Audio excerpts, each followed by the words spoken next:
Assalamualaikum warahmatullahi wabarakatuh. Apa kabar Sobat Surga? Mudah-mudahan kita selalu dalam lindungan Allah Subhanahu wa Ta'ala. Ya, bersama dengan saya Desa Gozal, kita kembali lagi di Cus Curhat Ustadz bersama dengan Ustadz Wijayanto. Assalamualaikum Ustadz. Waalaikumsalam warahmatullahi wabarakatuh. Nisa sehat? Alhamdulillah. Ustadz sehat ya? Alhamdulillah. Nah, ini nih saya nih sebenarnya lagi kemarin dapat curhatan. Jarang-jarang kan Ustadz saya dapat curhatan ya. Jadi ada Sobat Surga tuh mengalami ya yang namanya udah pingin sesuatu terus doa terus gitu, tapi kok kayaknya nggak terkabul Ustadz.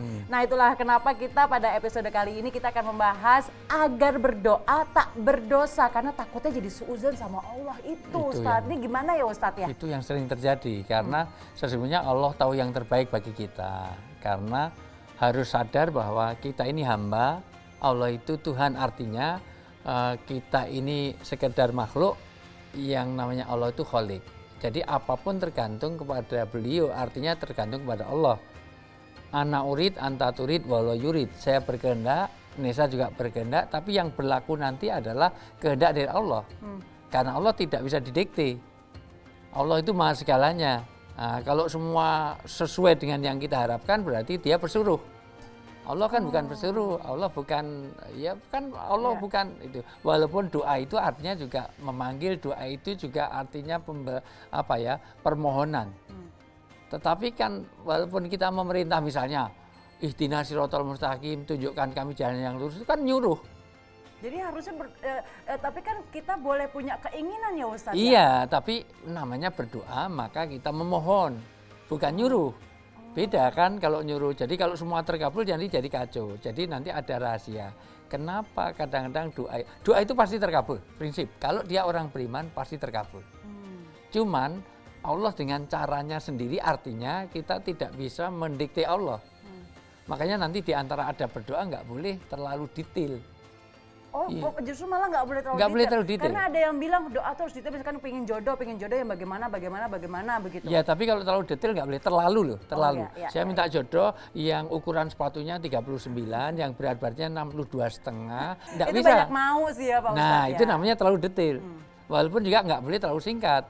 Itu, ya Allah, kau tahu yang kau mau ya Allah, kabulkanlah ya Allah. Itu, kau tahu yang engkau kan bisa membaca hatiku. Nah, itu namanya memerintah. Itu juga nggak boleh, itu terlalu simpel, terlalu itu. Nah, doa kita panjatkan apa yang kita inginkan, tapi kita mohon yang terbaik untuk kita. Karena Allah sering lebih tahu jelas lah Allah lebih tahu daripada keadaan kita. Karena boleh jadi itu tidak baik bagi kita kalau dikabulkan. Itu yang kita tidak tahu ya Ustadz ya. Itulah berapa banyak orang yang nyesal setelah doanya terkabul. Artinya dia sesuai dengan harapan, tetapi harapan yang dia di kenyataan itu ternyata tidak baik bagi dia. Maka jangan memaksakan diri. Ada seorang yang pejabat itu masa jabatannya cuma 2 tahun, vonisnya 6 tahun. Tahu gitu nggak usah jadi pejabat. Lah apa artinya menjabat 2 tahun aja kok vonisnya 6 tahun. Lebih banyak sekolahnya dalam tanda petik ya. Dibanding senang-senangnya begitu ya Ustadz ya. Jadi kadang-kadang Allah tahu yang terbaik. Baik. Gitu. Nah, ini Allah selalu tahu apa yang terbaik untuk kita. Nah, seperti biasa nih Ustadz, kita sudah membuka keran curhatan Sobat Surga begitu ya. Sekarang kita langsung aja deh pengen dengar curhatan para Sobat Surga. Silahkan. Assalamualaikum Pak Ustadz dan Sobat Surga. Doa merupakan sarana penghubung antara seorang hamba kepada Tuhannya. Sebagai manusia kita bisa memanjatkan apa saja di dalam doa kita kepada Allah Subhanahu wa Ta'ala. Nah, ada beberapa pertanyaan terkait doa dari Sobat Surga. Yuk, mari kita simak. Assalamualaikum Pak Ustadz, nama saya Ibu Ragil. Saya mau tanya, waktu yang tepat kalau untuk berdoa biar mustajab itu kira-kira kapan ya Pak Ustadz? Terima kasih. Assalamualaikum. Waalaikumsalam Ibu Ragil. Ya, kapan waktu yang tepat untuk berdoa Ustadz? Jadi doa itu harus didekati dari banyak aspek ya. Pertama dari segi waktu, tempat, kondisi hati, bahkan apa yang melingkupi kita dalam sehari-hari. Karena doa tidak terkabul kalau makanan kita makanan haram. Pakaian kita pakaian najis. Amalan kita amalan yang jauh dari Allah. Maka bagaimana doamu terkabul ketika ada seorang laki-laki yang dia berdoa wah doanya luar biasa, sampai nangis sampai luar seru lah doanya. Nabi mengatakan apa? Bagaimana doamu terkabul kalau makananmu makanan haram, pakaianmu pakaian najis, amalanmu jauh dari Allah. Bagaimana Allah akan mengabulkan doamu? Jadi ternyata doa dipengaruhi oleh makanan kita, oleh pakaian kita, oleh cara hidup kita. Tetapi juga tergantung kepada bagaimana kondisi hati kita. Karena ada doa teriak-teriak juga tidak benar. Maka ada tuntunannya tadarruan wa khifatan. Berdoalah kepada Allah itu dengan rendah hati. Tadarruan wa khifatan boleh dibaca surat Al-A'raf surat ke-7 ayat 205, 204, 205 itu bicara tentang berdoa kepada Allah itu sebut nama Allah itu tidak boleh teriak-teriak. Karena tidak memanggil sesuatu yang jauh, tapi juga jangan tidak dilafadzkan, karena doa itu harus dilafadzkan, hanya di batin ya, nggak bisa. Nah, coba gimana? Dan sebutlah nama Tuhanmu dalam hatimu dengan merendahkan diri. Ya, di hatinya harus hadir, kedua merendahkan diri. Nah, terus? Dan rasa takut. Dan rasa takut, kayak orang mengemis. Ngemis itu kan orang mengemis itu meminta-minta itu kan luar biasa. Mohon begitu ya Ustaz ya. Dan dengan tidak mengeraskan suara. Tidak suara-suara, dia teriak-teriak, ya Allah ya Tuhan saya minta istri, saya minta rezeki. Ya jangan itu. Waktu yang tepat. Di waktu pagi dan petang. Ya pagi dan petang artinya anytime. Cuman ada yang prime time. Yaitu di sepertiga malam. Wah, nanti kita bahas deh Ustadz ya, prime time-nya waktu berdoa nih Sobat Surga ya. Baiklah, nanti kita akan lanjutkan obrolan kita pada hari ini tetap di Cus Curhat Ustadz bersama dengan Ustadz Wijayanto.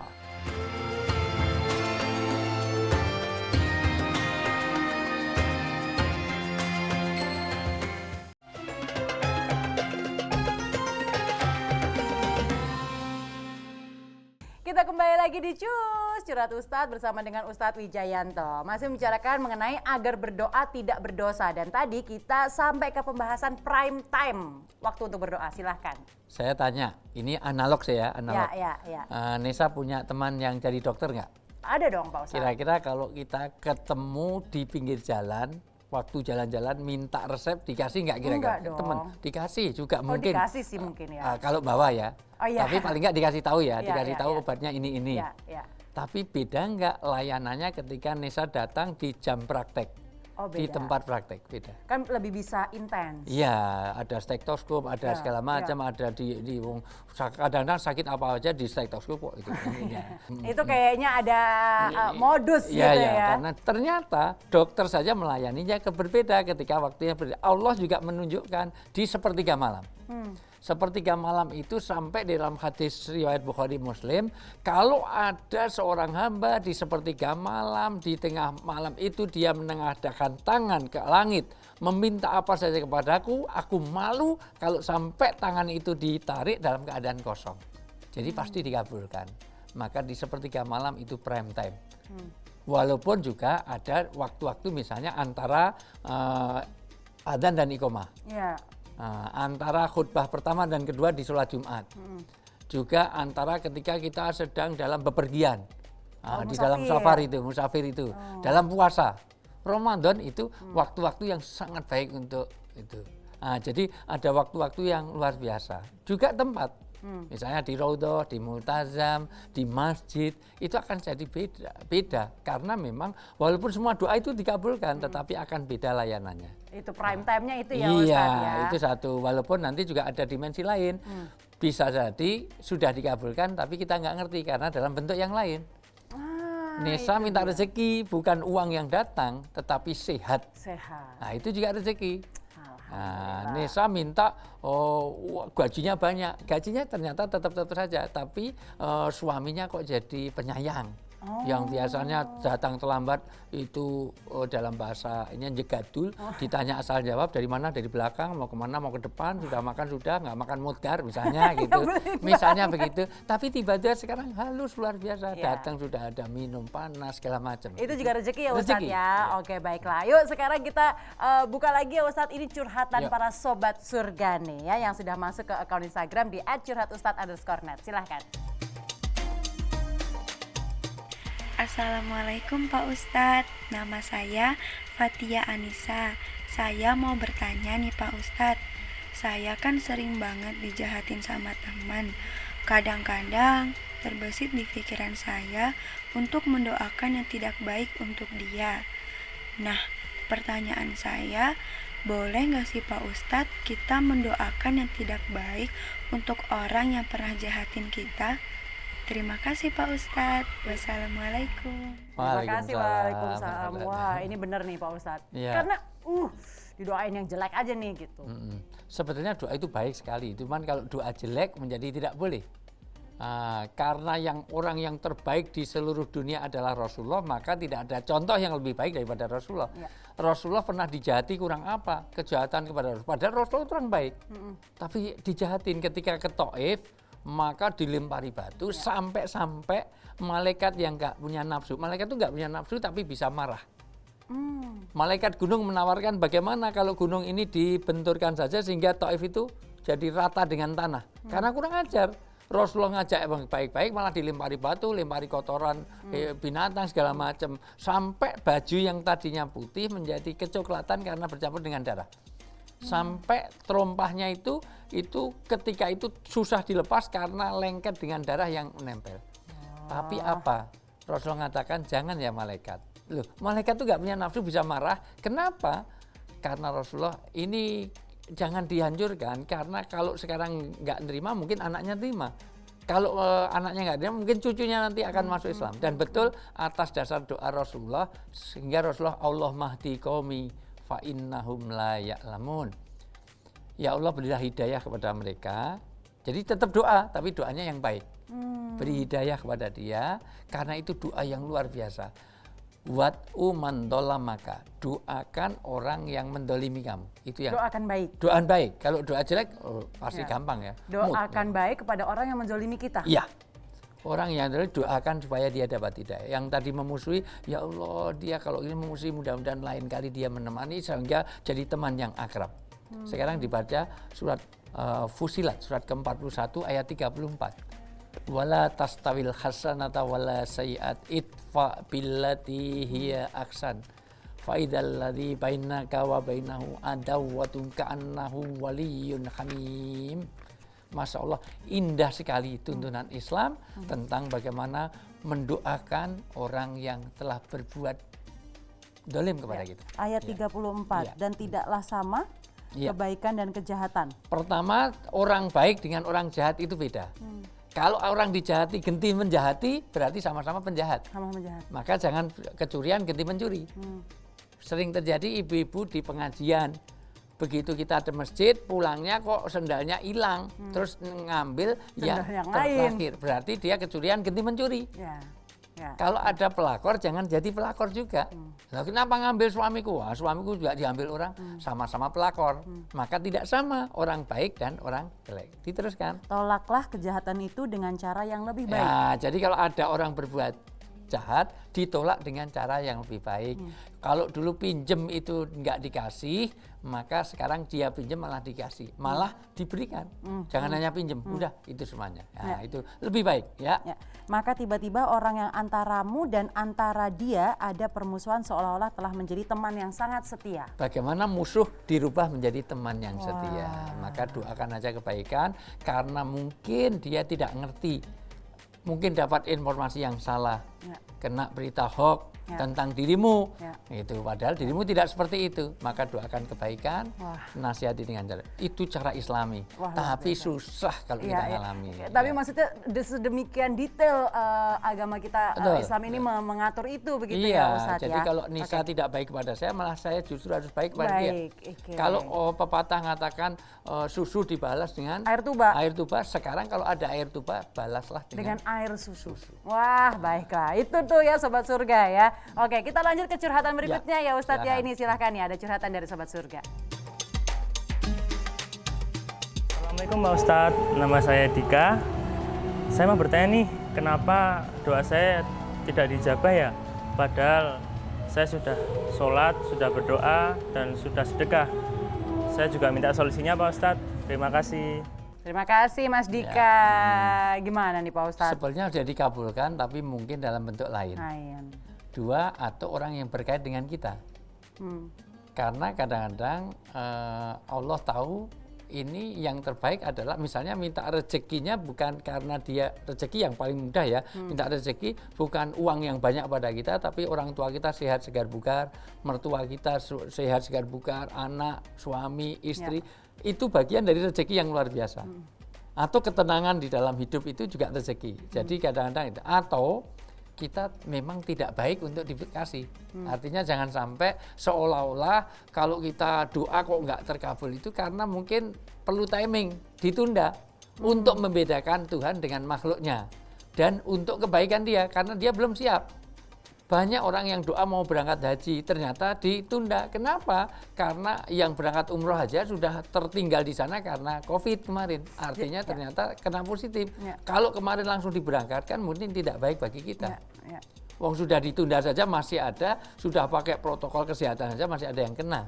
Apalagi kalau kemarin tetap diberangkatkan. Atau kesiapan kita yang lebih baik. Artinya dengan kita keberangkatan haji ditunda, kita lebih siap mental, lebih siap ilmu. Karena mayoritas yang berhaji, mohon maaf saya 20 tahun membimbing haji, mohon maaf itu rata-rata kurang siap dari segi ilmu dan ruhaninya. Jadi emang harus belajar dulu betul, ya. Betul, itu yang ada. Atau jadi tabungan di akhirat. Sekarang dibaca surat Al-Baqarah ayat 186 bicara tentang semua doa itu dikabulkan asal memenuhi syaratnya. Dan apabila hamba-hambaku bertanya kepadamu tentang aku, maka jawablah bahwasanya aku adalah dekat. Jadi Allah itu dekat dengan kita. Tapi tergantung hati kita. Aku dekat, engkau dekat. Aku jauh, engkau jauh. Aku mengabulkan permohonan orang yang berdoa apabila ia memohon kepadaku. 1, dia akan dikabulkan kalau doanya kepada Allah. Ya, jadi kalau doanya kepada Nyi Pelet, Nyi Rokidul, Hatu Kasablanka, Jeruk Purut, segala macam tidak bisa. Harus kepada Allah. Maka disebut nama Allah. Jangan doa rezeki yang baik. Istri yang solehah, apa disebut nama Allah, Allahumma ya Allah ya Rabbana ya Ghafar ya apapun asmaul husna boleh gitu ya. Maka hendaklah mereka itu memenuhi segala perintahku. Perintahnya dipenuhi. Jadi sahabat surga, kalau Anda ingin berdoa maka penuhi perintahnya, perintah sholat, perintah puasa, penuhi perintah ya. Terus dan hendaklah mereka beriman kepadaku. Berimannya kepada Allah. Jangan bercampur dengan syirik. Terus agar mereka selalu berada dalam kebenaran. Dia senantiasa dalam kebenaran. Karena doa jelek beberapa segmen kemarin, tadi segmen juga ada pertanyaan dengan doa jelek. Itu dalam kejelekan nggak bisa. Maka nggak bisa doa untuk kemaksiatan. Misalnya mau mencuri, ya Allah, wah dapatkan curian yang baik malam hari ini ya Allah. Ini ikhlas, nggak bisa. Orang mau tawuran doa ya Allah menangkan, matikan 6 orang dari semua ini semuanya. Nggak bisa. Nah, jadi di situ sekali lagi bagaimana ini belum selesai itu ya tetap dalam kebenaran ya. Agar mereka selalu berada dalam kebenaran. Senantiasa dalam kebenaran. Jadi sekali lagi tunaikan perintahnya. Artinya itu bicara tentang doa tapi juga ikhtiarnya. Ikhtiarnya karena Nabi Ibrahim juga berdoa tetapi juga bagaimana mencari istri. Robbi habli minas sholihin ketika minta anak yang soleh juga nikah dengan Hajar. Nah, artinya kan, ada usahanya ya Pak Ustadz ya, ada usahanya begitu.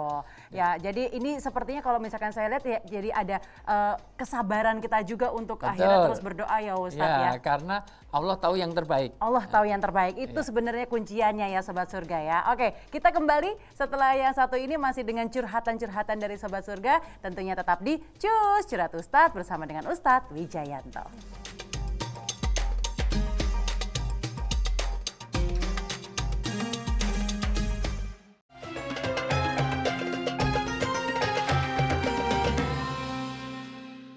Assalamualaikum Pak Ustadz, perkenalkan nama saya Yanti.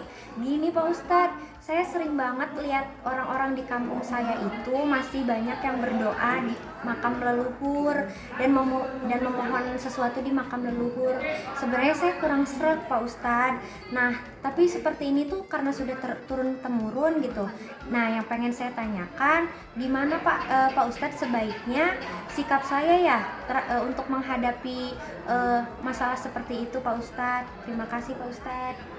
Terima kasih Mbak Yanti. Ya Sobat Surga, kita kembali lagi di Cus Curhat Ustadz bersama dengan Ustadz Wijayanto. Ini banyak juga nih Pak Ustadz ya situasi seperti Mbak Yanti ini gitu. Iya, saya nggak tahu konteksnya dengan kenapa banyak orang ke kuburan tetapi ujung-ujungnya untuk berdoa. Sebenarnya doa itu taqarrub kepada Allah, doa umuhul ibadah. Doa itu otaknya orang beribadah.